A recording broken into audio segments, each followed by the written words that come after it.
right, glad to have you back. Now, regional integration, security and peaceful coexistence between the South-South have in recent times been the major focus among leaders of that region. Yes, indeed. Now, some have expressed optimism that the federal government will implement the policy of restructuring and devolution of powers in Nigeria, which they have been clamoring for. But are there hopes that this administration will give due attention to the issues that affect the region? Big questions there. Well, Dr. Nojono is still in the studio with us to look at the issues, the developing issues around the South-South integration. And joining us via Skype from Port Harcourt, well, seems we lost connection. We'll try to gain connection. But let's start off with Dr. at this time. Yes, we've had so many integrations among some regions, South-South and Southeast, the Southwest within themselves, and then the handshake across the Niger between the North-Central and then the southern states. So this one now, Wendy will tell you that you cannot seek unity if there is no unity from within. Is that the strategy the South-South region is trying to take on? I think the first major problem we have as a people is that partisan politics has been able to divide us more than democracy has been able to unite us. So when you look at it from that angle, then you begin to ask yourself basic questions as to how far can a region that is having partisan interest, how far can they really come together? That's the first question that we should ask ourselves. But again, the second thing that is perhaps a good one for all of the regions is the fact that they have a common call for restructuring.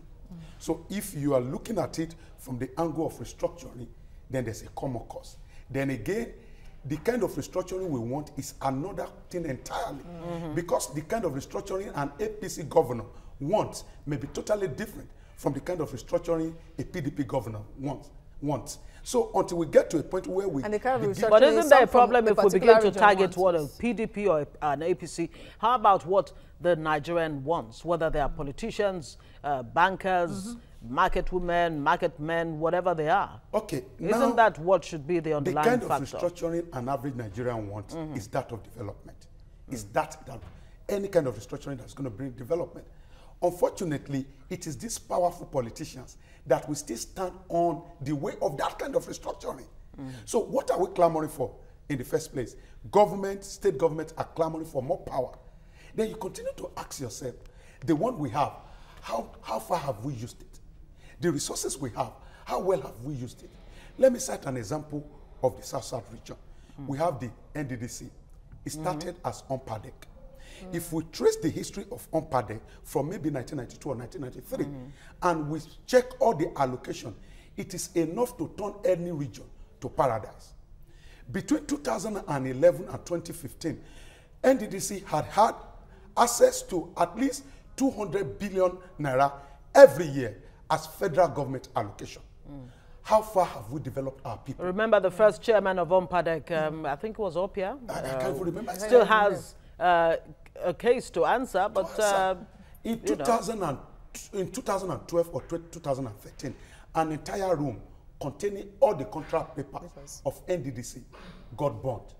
It shows that NDDC could not trace who received what contract and how much was given to them. So the kind of restructuring an average Nigerian wants is that of development. All right, let's take it to our other guest. He's the Secretary General, Ijaw Youth Council Worldwide, Alfred Kemepado. Good morning, and it's good to have you on the show this morning. All right, so now we're talking about South-South integration agenda. What kind of integration really are we talking about? Is it restructuring by another name? I didn't get your question clearly.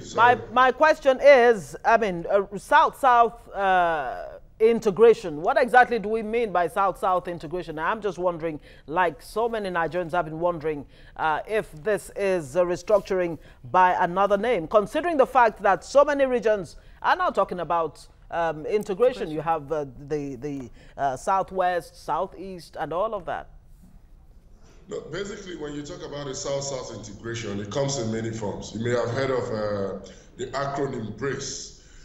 BRACE is like BRACE is an acronym for Bayelsa, Rivers, Akwa Ibom, Cross River, and Edo State. Yeah. It's not different from what you have in Europe, such as MINT, and which comprises. So it's an economic bloc that will take that will look at its comparative advantages and how they can leverage upon what it has in common economically and socio-economically, and synergize together for its overall development. So when we talk about that kind of coalition or that kind of synergy between the South-South states, it's basically, you can say politics, but it's basically for socio-economic development, and that's what it's geared at. And it's not something that is peculiarly successful here. When it becomes successful, this is what successful countries all over the world do. What we should be bothered about now is how potent such coalitions can be and how potent coalitions can come and take advantage of their resources in terms of human capacity, geographical locations, and environmental. Exactly, and that will drive my next question, because when South-South leaders come together, governors most usually, somehow people always hazard a guess and maybe apt guess on what would be the crux of the discussion. Crude oil, be the hub of crude oil generation in the country. But then, what about other aspects of it? You just talked about human capital. Would you say that the governments have done enough for the people, really, to develop them in any form? No government has done enough for the people, and that's not peculiar to the South Side. Like I listened to my last guest, his analysis are based on corruption. Corruption is something that is not peculiar to the South-South, that every part of Nigeria and the whole of Africa is guilty of. But in the midst of this corruption, you may bear me witness that you can see a non-oil producing community like the Federal Capital Territory, Abuja, has been developed to its maximum out of the oil well in the midst of the corruption. So what we are concentrating on, what our argument is that kind of massive development concentration and support should be given to the South-South. Let me say this for the records, which I have said many times. It is not just for the benefit of the South-South, like I have always said. When we talk about restructuring, we need to begin to see how we can develop this country from all our regions.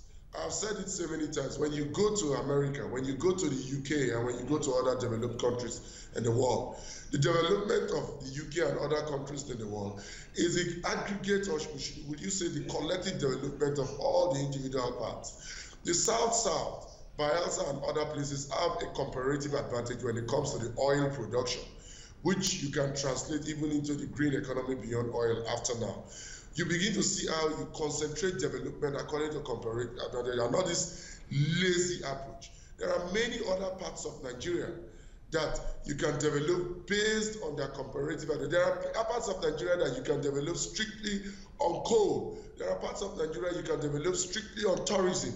There are parts of Nigeria that you can develop strictly on even beefing. By that I mean this cow and herdsmen that has caused nomadic rascality around the country that is causing insecurity.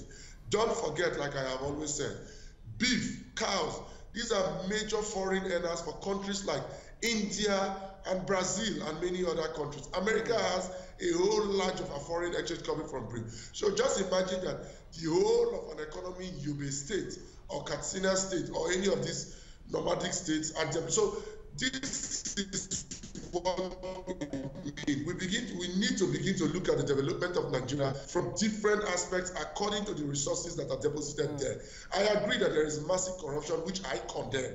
I don't appreciate it, but that is not an excuse for the Niger Delta environment to have been degraded like no other in the world. That is not an excuse for the Niger Delta environment to have been neglected.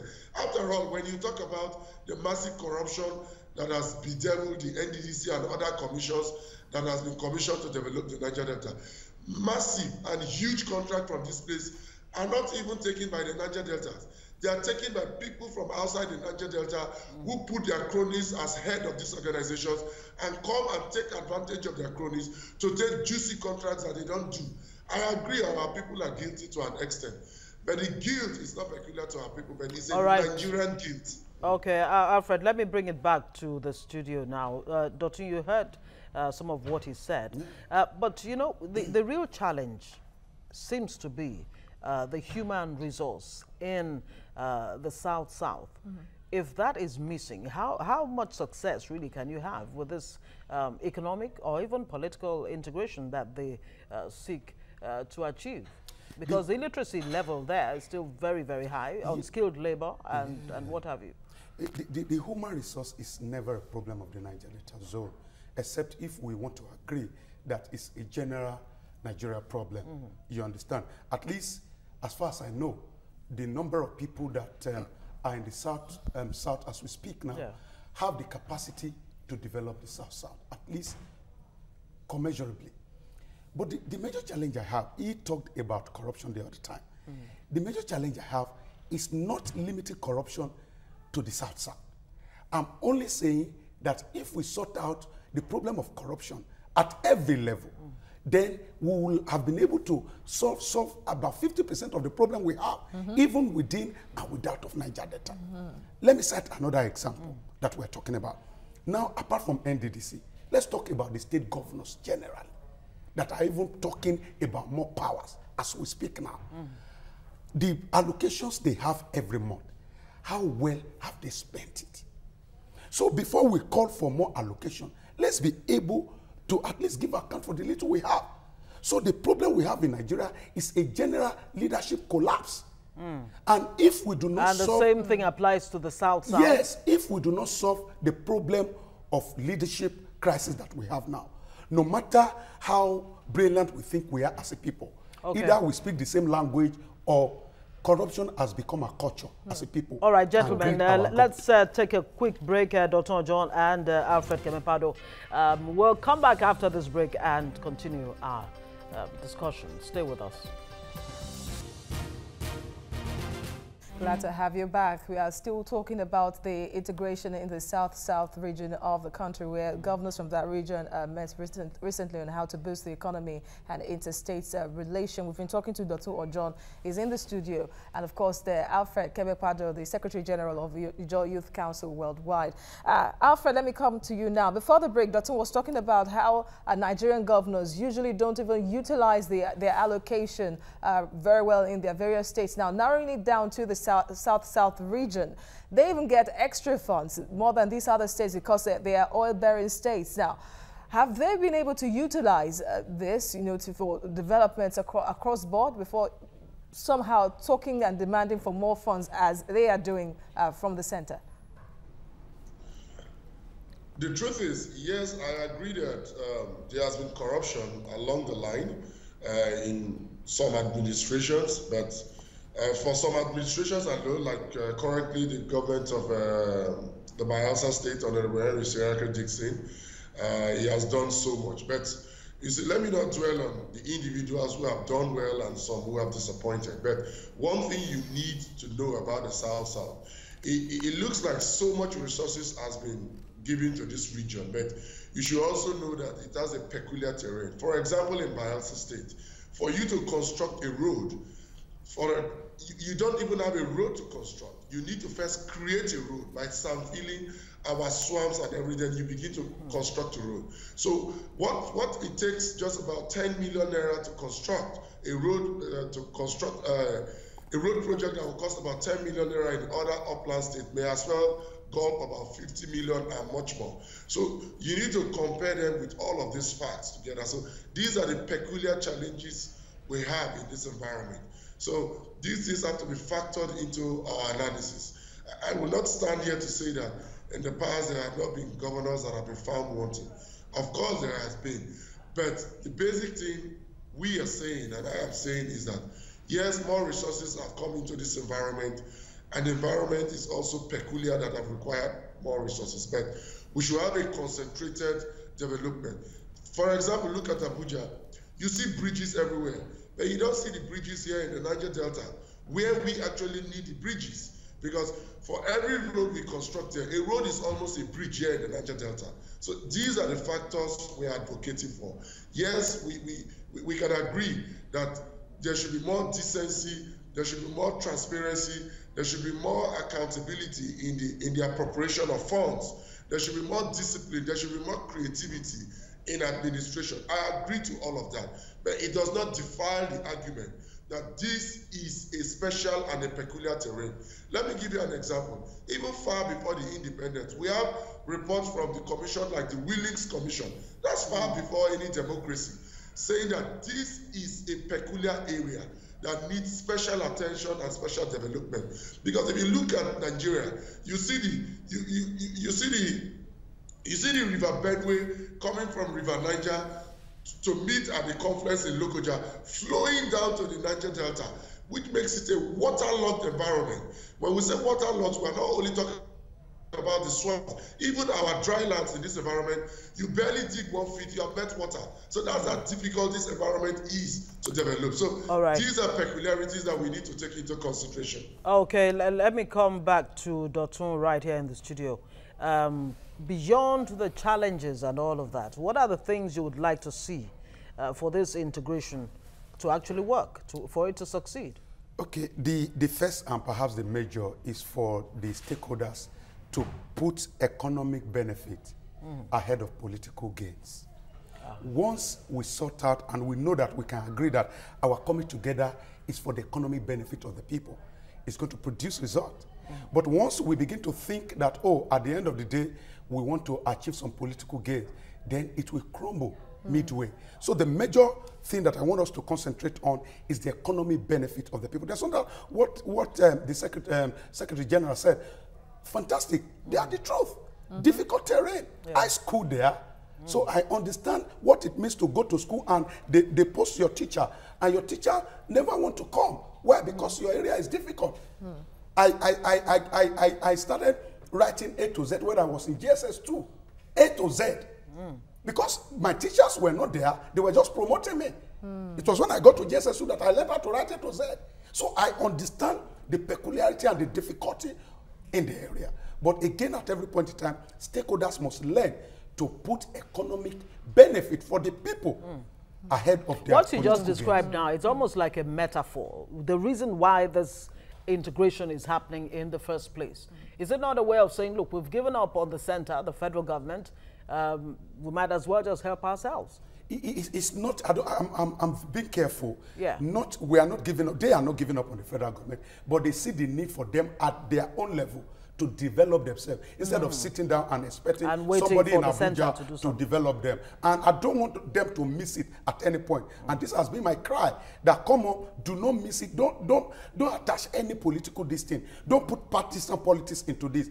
Pure economic value that most your of people them are need, majorly members of the PDP apart from Edo State. Now, from what you just said, your personal experience, if you compare this integration, and the focus of it is more on the side of the economy and all that. But then if you check part of the discussions of the governors from the Southwest, when they had their own meeting sometime last year, there was even a discussion about integrating the syllabus in the Southwestern schools, you know, so that they would be on the same page. The future leaders of that region would be on the same page. So, like you said, should it be about economy alone, or politics aside, but how to, you know, harness the human capital there and improve them? Education is always one of the keys to improve a region or a state country. When you want to develop your economy, it's either you start from, it's either you're talking about education or you're talking about the economy. Everybody understands that there's no how you want to develop an economy without dumb minds. So when you're talking about economy, they're also talking about education, because the first step to take is education. The way we have it in Nigeria now, I am sorry, we are producing more illiterates than educated fellows. So we need to address that. So for them to come together and say, oh, we want to work on the economy, at least to benefit our people, then they are thinking about education at the background. Because without education, there's nothing you can do. Absolutely. From what you just, yes, and that is usually the issue. Education somehow is always at the background. It's always people inferring what someone is saying, that, of course, he would mean this would happen. In this country, Nigerians are not used to leaders saying that education is number one. We know the allocation in every annual budget. 5% absolutely. Of the budget. Yes, and many countries abroad, advanced countries, are moving towards knowledge-based economies. So they have to work hand in hand, like we've agreed. But don't you think it would be even more impressive if leaders came out to be decisive and be directive and say that this is what we want to do for education, this is it for education, and not that this is what we want to do. Of course, somehow it will dovetail to improving education. Yes, but I think majorly people are confused whenever you talk about education. Because number one, an average woman under the bridge in my 12, when you talk about education, is actually relating it to going to school. And unfortunately, her experiences have always been that once you get to school, you come out looking for a job. So most of the times, it is not as marketable as it should be. When you are mentioning education, they are looking at it, okay, what's really about it, than going to school and coming back. Meanwhile, it's more than that. But again, they can understand the language of economy. If you say, oh, we are investing in economy, the woman is sitting back and thinking that at the end of the day, she's going to have a direct benefit from what that is. That is not in any way playing down education.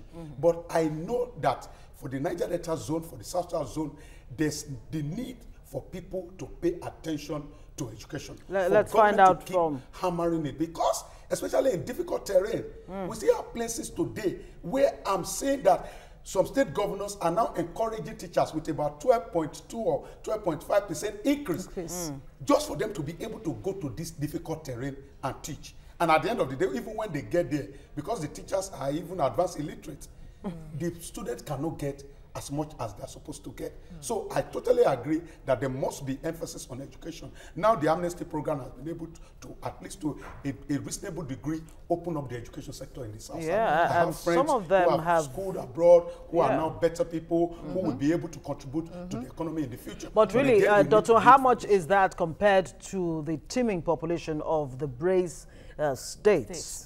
Bayelsa, Rivers, Akwa Ibom, Cross River, and of course Edo State. Alfred, talking about how much traction this regional integration can gain without the right emphasis on education.